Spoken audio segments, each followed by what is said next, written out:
Hey Blake. Hey Paul. Good to see you again. Good man.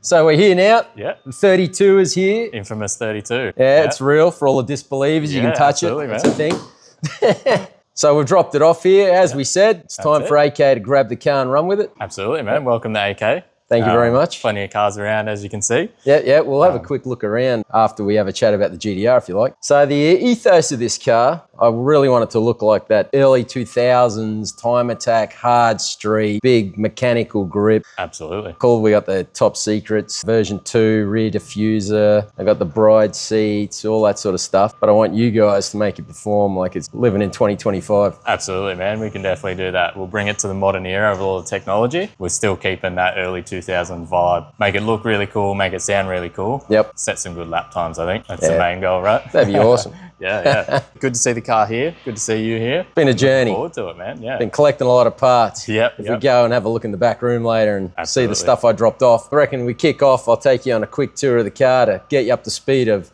where it's at and where I'm dropping it off. And then if you guys want to let me know what you think. Let's do it.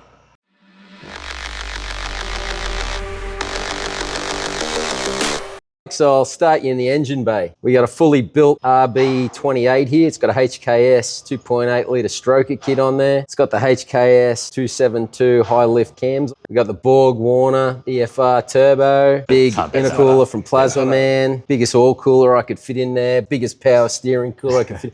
Man, I've watched a lot of GTRs lap at the track running time attack, and they all boil the power steering fluid and cook the engine. So Absolutely. and I've also got the high octane extended sump with the baffles, so it's got over 8 litres of oil in the engine. Perfect, man. Got all the bones there. Ready to bring it up to the modern era. We had a look through. We saw you got some sort of older technology in the ECU and some of the sensors and things like that. We'll bump those up, get some safeties in there. Yeah, cool. Make it really set up, especially the fact you're going to be tracking it and streeting it. We want as many safeties as we can have there. Well, I want it to go hard on the street, but I also want to take it to cars and coffee and use it as a promo vehicle for the time attack series. Absolutely. Might as well get out there and enjoy it. Hey?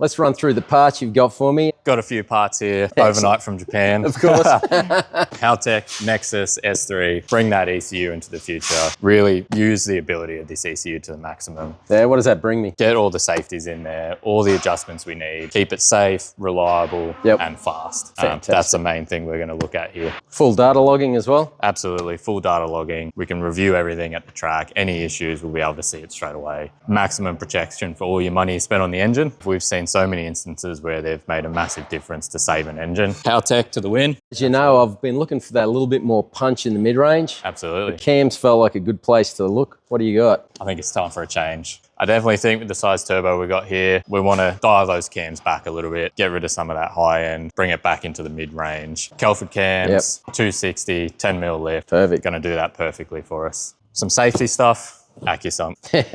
Most overlooked thing in a track car. We see a lot these days, especially with cars making a lot of power, tyre technology, suspension technology. Oh, that big grip and just holding, cornering turn 1, turn 2, through that whole area of QR, your oil's got to be just sitting up there on the side of the sump. Absolutely. So keeping that Accusump in there, making sure there's constant oil pressure in the engine. What else we got down there? All right, so fuel system.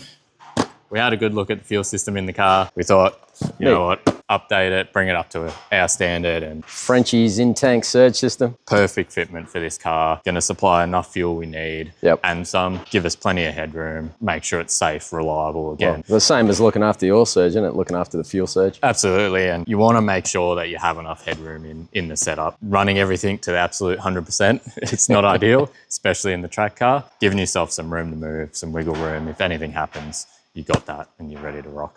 I guess off the top of my head, we got the Cusco one-way diff in the front, the Nismo two-way in the back. You guys were saying before you're going to change the 3.5-inch dump, the 3.5 cat to a 4-inch dump and a 4-inch cat. Allow that engine to breathe more. Keep my HKS street exhaust on there so I can drive around the street at a reasonable sound level and keep it all street legal. And we got the Boost Doctor breather kit going on, the full race trigger kit. Yeah, super important on the RBs. New technology now with the ECUs, make sure we're updating those trigger kits, especially track cars. Like, they're under so much load. You want to make sure you got the best trigger kit you can have to make sure that ECU can do what it needs to do. We've got your gearbox, nice and strong, updated with all the good bits in there that we're going to chuck in. Got the race box ready to go in. That's it. We'll have to get the clutch updated. We'll send it over to Druitt Direct Clutch because I got the spline updated in that gearbox as well. Yep.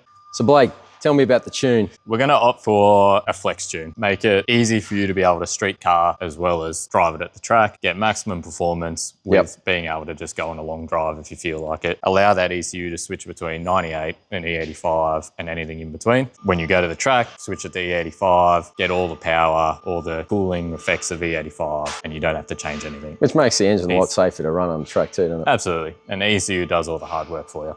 So we've had a look at the 32 GTR and you guys are set to kick that off. Let's have a quick look around AK. Absolutely, man. Come on through. So as you can see, there's a pretty big workshop here. Heaps of cars, plenty of time attack cars, thanks to Paul. With the awesome events, we get to take a lot of our customers to the track. Everything you see here is here to be worked on. Track upgrades, engines, gearboxes, wiring, fabrication. We do absolutely everything in-house that we can possibly get our hands on. We can control the quality, make sure we're putting out the right stuff that we want to put out. I think it shows with customers we have now. And definitely. Yeah, come on through and you can have a look at some of the cool cars we've got here at the moment. So plenty of variety, everything from your GT40 all the way up to your Evo 10, your BRZs, your 86s, Hondas, 35 GTRs.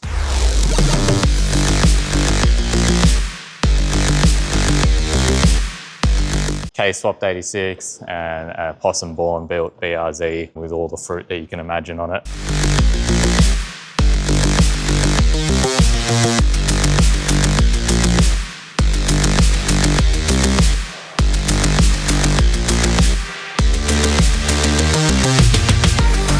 Plenty going on, always busy.